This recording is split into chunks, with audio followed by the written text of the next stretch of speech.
Ya, tapi dia nggak buat dirinya menjadi ahli. Jadi menurut saya kita tidak perlu punya jurus terlalu banyak.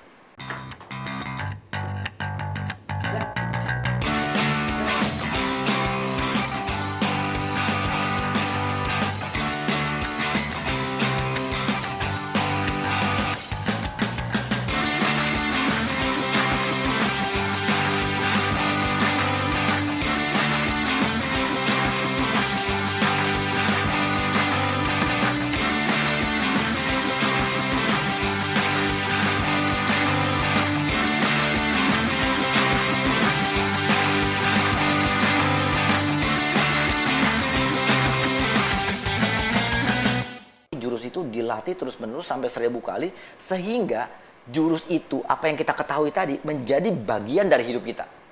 And kita secara refleks mengerjakannya. That is mastery. Oke.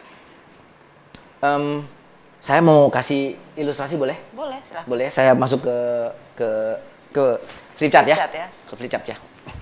Ini gambar Hantu. orang, gambar tuyul, gambar hantu. Okay? Gambar orang ya. Ini ada orang, ya kan? Nah, ini adalah informasi. Informasi, knowledge. Oke. Yang orang belajar. Ya. Kayak sekarang di sini, yang ikutin FB saya, yang ikutin IG ini akan belajar, akan terima informasi masuk ke dalam kepala dia, ya kan? Tetapi informasi ini nggak jadi apa-apa kalau dia tidak menjadi tindakan. Dia akan harus kalau ada tindakan, dia bertindak melakukan sesuatu, dikalikan waktu, by time, dia akan pasti ketemu result. Itu rumusnya. Jadi informasi yang masuk ke sini, ya kan, tidak akan menjadi result kalau nggak ada tindakannya. Dia harus menjadi tindakan. Tetapi kalau dengan adanya tindakan, dengan jalannya waktu, maka pasti ketemu result. Pasti, itu hukum alam. Ya. Jadi informasi ini harus turun dulu ke sini, ya, menjadi apa yang dikerjakan. Dia butuh apa? Alasan. Ya. Semakin kuat alasannya, semakin kuat tindakannya. Semakin besar resultnya. Jadi kita harus punya alasan yang sangat kuat sehingga tindakan kita menjadi kuat dan bertenaga. Sehingga dengan waktu maka hasil resultnya akan semakin besar. Jadi ada cognitive mastery, ngerti dulu konsepnya. Kemudian emotional mastery, jadi Anda harus cari alasannya kenapa Anda harus lakukan. Kenapa Anda harus invest.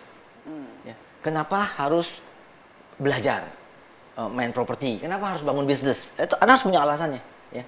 Tanpa alasan sangat kuat nggak akan jadi tindakan ya? Tindakannya pertama nggak akan jadi tindakan, atau kalaupun ada alasannya tapi alasannya lemah, tindakannya akan lemah juga sehingga resultnya juga nanti akan lemah. Jadi caranya menjadi ahli adalah melakukan belajar, space repetition, kemudian praktek. Dan ada satu hal lagi yang saya mau jelasin. Ada pertanyaan before. Yeah. Adalah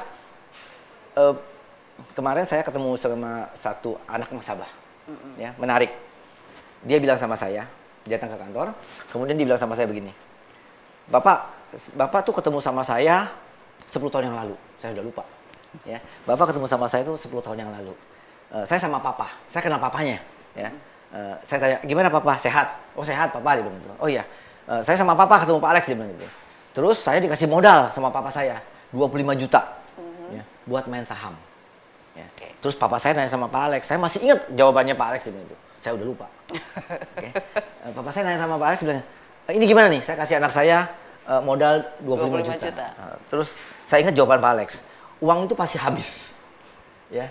Tetapi anak Bapak akan belajar. Ya. So kata-kata saya yang 15 tahun yang lalu, dia masih kecil, sekarang udah besar gitu kan, dia ngomong sama saya masih ingat kata-kata Pak Alex, dia bilang itu bahwa 25 juta itu beneran habis Pak, dia bilang itu. Beneran habis gitu. Tapi I learned the lesson. Ya. Jadi ketika kita praktek tadi, Anda pasti akan bikin salah. Nah, ya. Ya, kita akan pasti buat salah. Ya. Manusia itu belajar dengan membuat kesalahan. Ya. Jadi 100%, 100% saya garanti ketika Anda mulai belajar and then kemudian praktek, and you will make mistakes. Ya. Ya. Pesan saya nggak apa-apa sepanjang Anda belajar dari Kesalahan kesalahannya, itu. ya. Dan jangan mati. Pingsan dikit. Pingsan boleh tapi Pusing-pusing, jangan nggak boleh mati. mati. Ya. Berarti kalau kita mau mulai itu kan harus Baby step. pelan-pelan. Yes. Harus baby step. Ya, jalan. Jadi mulainya pelan-pelan, mulainya kecil dulu. Kecil dulu, ya. Baby step. You will make mistakes. Ya. Sekarang bagaimana sih? Saya bilang orang banyak takut sekali berbuat kesalahan, ya, sehingga kemudian dia tidak mengerjakan apa-apa. Dia tidak melakukan apa-apa karena nanti saya rugi, nanti saya bangkrut gitu ya. iya, dia menghindari kesalahan. Nah, manusia itu, saya bilang manusia itu belajar dari kesalahan. Ya, bayangin anak kecil kan bisa berjalan dengan terjatuh. Iya. Jatuh dulu kan? Bayangkan ya, kalau ada anak kecil yang belajar jalan kemudian jatuh, terus ibunya bilang, nak sudahlah, jangan belajar jalan karena Anda nggak berbakat. So, nggak begitu kan? Iya, Sampai kemudian dia bisa jalan. Bisa jalan. Cuma jangan di anaknya belajar jalan di lantai 3 apartemen yang nggak pakai pagar. Kalau dia jatuh, Terjun payung, terjun bebas. itu dah maksud saya. Jadi kalau Anda belajar, biar belajar jalan, tetapi kalau jatuh di tempat yang empuk. Sama kalau kita belajar sepeda. Siapa yang bisa naik sepeda tanpa pernah terjatuh? Saya nuncep di got sih. Ya kan?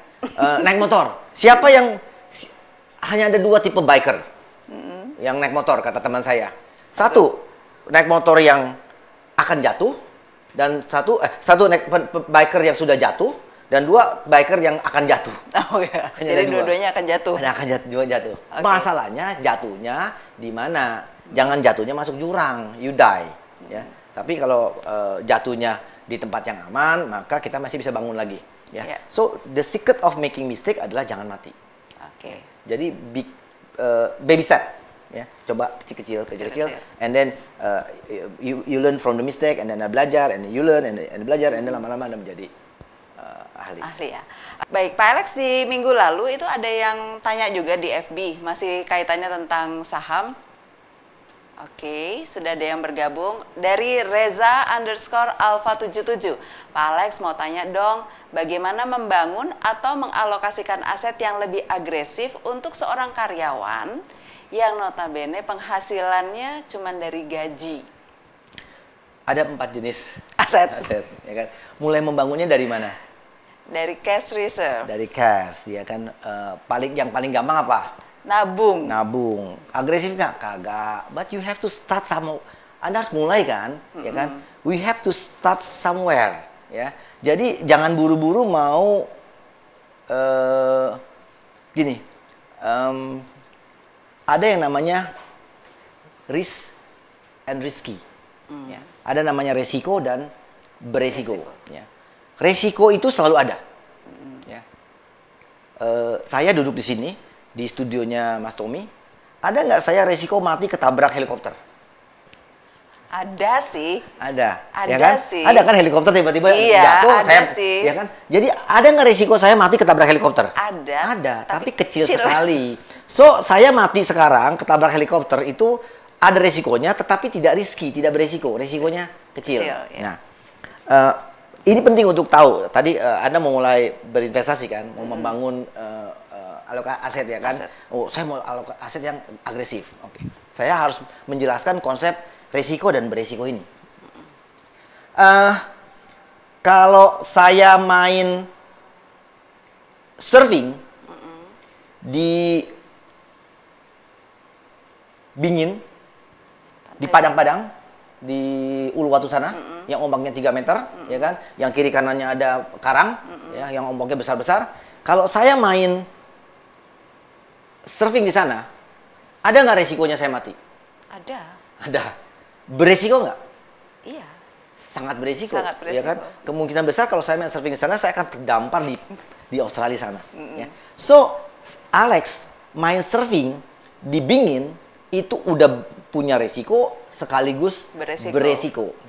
Tapi kalau saya main di Pantai Kute, ada resiko, tetapi tidak terlalu beresiko. Ya. Tapi kalau si surfer berpengalaman, profesional surfer, dia main di Bingin, dia enak banget tuh. Iya. Ya. Ada nggak resiko dia mati? Ada. Tapi beresiko nggak buat dia? Enggak, karena Nggak dia udah beresiko. ahli. Karena dia udah ahli. Jadi dengan semakin meningkatnya skill seseorang dalam berinvestasi, maka dia akan mampu bermain dengan tingkat kesulitan yang lebih tinggi, yang buat pemula nggak bisa. Terlalu beresiko. Jadi kalau sekarang, oh Pak, saya mau mulai membangun aset yang agresif, oke main ke saham, ya kan? Jadi itu beresiko buat dia. Ya. Tetapi buat sebagian orang yang sudah ahli, ada resikonya, tetapi tidak terlalu beresiko. Jadi konsep risk and risk ini yang saya mau Kita semua paham gitu iya, ya. jadi kalau kasusnya tadi, mulai dengan cara yang paling gampang, membangun cash reserve. Setelah itu mencoba sedikit-sedikit, ya masuk ke jenis aset yang lainnya. Dan Anda harus belajar dulu caranya. Ya. Belajarnya nggak sama saya, karena saya nggak bisa ngajarin, tetapi banyak guru-guru di mana Anda bisa belajar saham. Ya kan? Ada Ellen May, Anda sekarang Ellen May setiap hari dia webinar tuh. Ya, Anda bisa belajar sama dia bagaimana caranya. Kalau perlu nanti, saya bisa sharing sedikit bagaimana bagaimana cara berinvestasi saham ala APC.